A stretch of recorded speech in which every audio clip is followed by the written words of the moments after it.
The vanishing of the Flannan Isles lighthouse keepers. In December 1900, on a remote cluster of jagged islands in the North Atlantic, 3 lighthouse keepers vanished without a trace. Their disappearance remains one of history's most haunting mysteries, a tale that chills the soul and lingers in the imagination.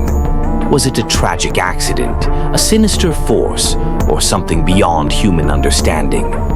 Join us as we unravel the eerie and unsolved mystery of the Flannan Isles Lighthouse.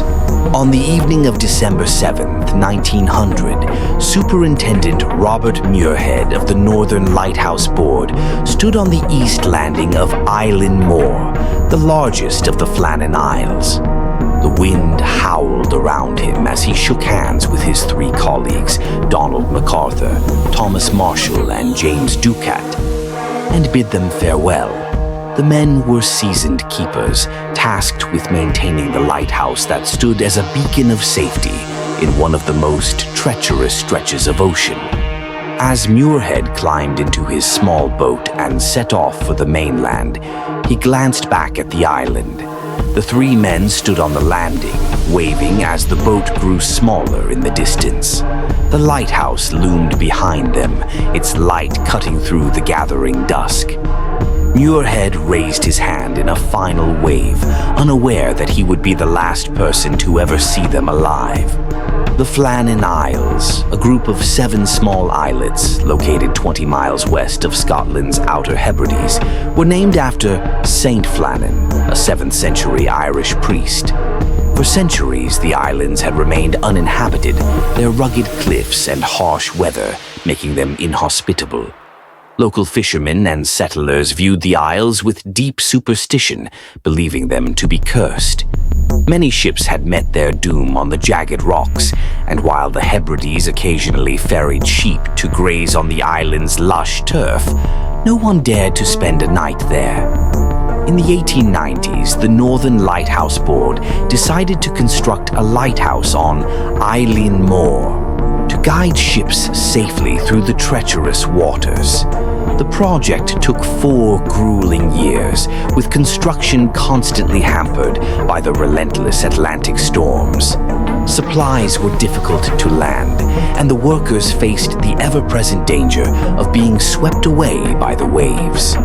Despite the challenges, the lighthouse was completed and began operation on December 7, 1899, exactly 1 year before the keeper's disappearance. The mystery begins. The first signs of trouble came on the night of December 15, 1900, when a sudden squall swept through the area.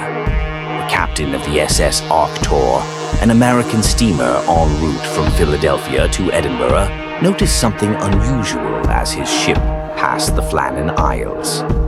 The lighthouse was dark. This was highly unusual for an operational lighthouse, and the captain reported the anomaly when he docked in Leith a few hours later. However, due to the severe weather, no immediate action could be taken. The relief vessel Hesperus was scheduled to depart on December 20th, but was delayed by the storm. It finally set sail on Boxing Day, December 26th, carrying fresh supplies and Joseph Moore, the relief keeper. As the Hesperus approached Island Moor, Captain Jim Harvey gave 3 long blasts on the horn and set off a distress flare. There was no response. The island was eerily silent. No welcoming party greeted the ship, no provision boxes were set out for restocking, and the flag was conspicuously absent from the flagstaff. The only sounds were the cries of seagulls and the relentless crash of waves against the cliffs. Joseph Moore was the first to step ashore. He made his way up the steep incline to the lighthouse, calling out for the keepers as he went. There was no reply.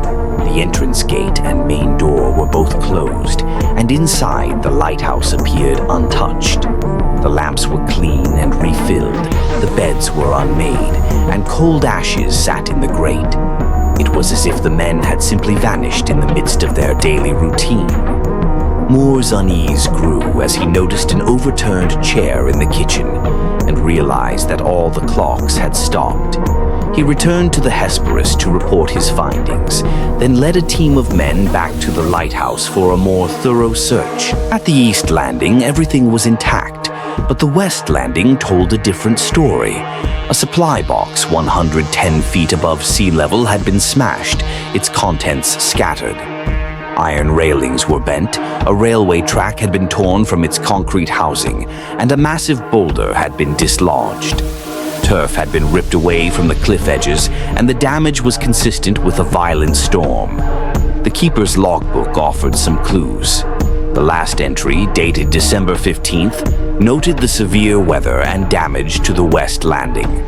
2 sets of oilskins were missing, suggesting that 2 men had ventured outside, while 1 remained inside. But why was the lighthouse door closed and locked? And why had Donald MacArthur, the most experienced keeper, left his post unattended, a clear violation of protocol? The disappearance of the Flannan Isles keepers has inspired countless theories, ranging from the plausible to the fantastical.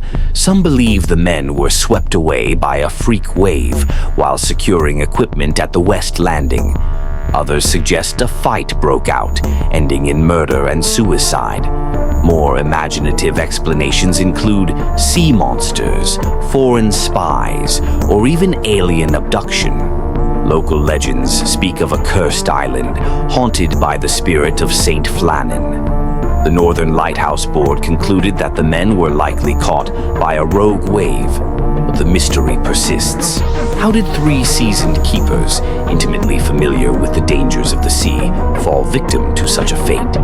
Why were no bodies washed ashore, as often happened in those waters? And what compelled MacArthur to leave the lighthouse, risking everything to warn his colleagues? The Flannan Isles Lighthouse remained in operation, manned by new keepers, until it was automated in 1971. Today, the islands are visited only for maintenance, their eerie silence a stark contrast to the bustling activity of over a century ago. The mystery of the vanished keepers lives on, immortalized in poems, songs, and stories. It serves as a chilling reminder of the ocean's power and the fragility of human life in the face of nature's unpredictability.